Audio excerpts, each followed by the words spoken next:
నమస్తే SR7 టీవీకి స్వాగతం. నా పేరు శబానా. ఆదివాసీ విప్లవ యోధుడు, పోరాట ధీరుడు, వీరుడు కుంజార రామన్న 19వ వర్ధంతి వేడుకలు ఘనంగా నిర్వహించుకున్న కొత్తగూడెం మండల ప్రజలు.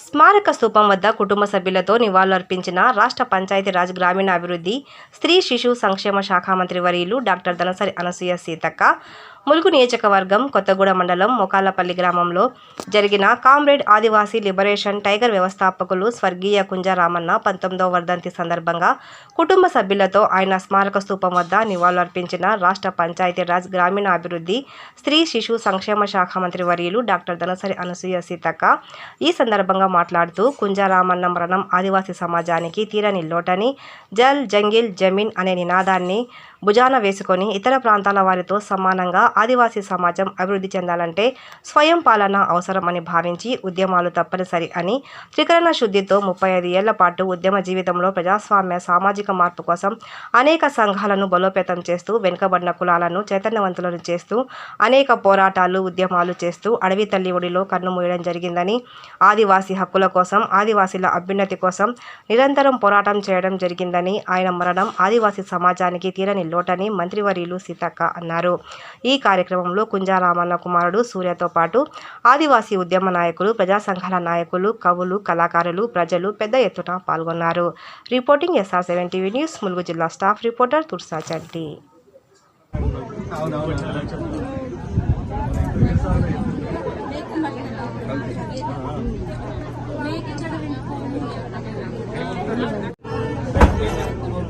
తీసుకురావడానికి కార్ వేసుకొని తీసుకురా.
గారి సన్నిహితులు, వారితో కలిసి ఉద్యమాలను రూపొందించిన వారందరూ కూడా వచ్చి నివాళులు అర్పించాలి. ఇక్కడ పూలు కూడా ఉన్నాయి సార్, ప్రతి ఒక్కరు కూడా ఆహ్వానితులు.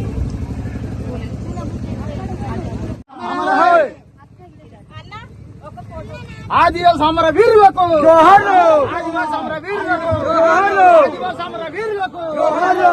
రామన్న ఆశయాలను కొనసాగిస్తాం, రామన్న ఆశయాలను కొనసాగిస్తాం, రామన్న ఆశయాలను కొనసాగిస్తాం.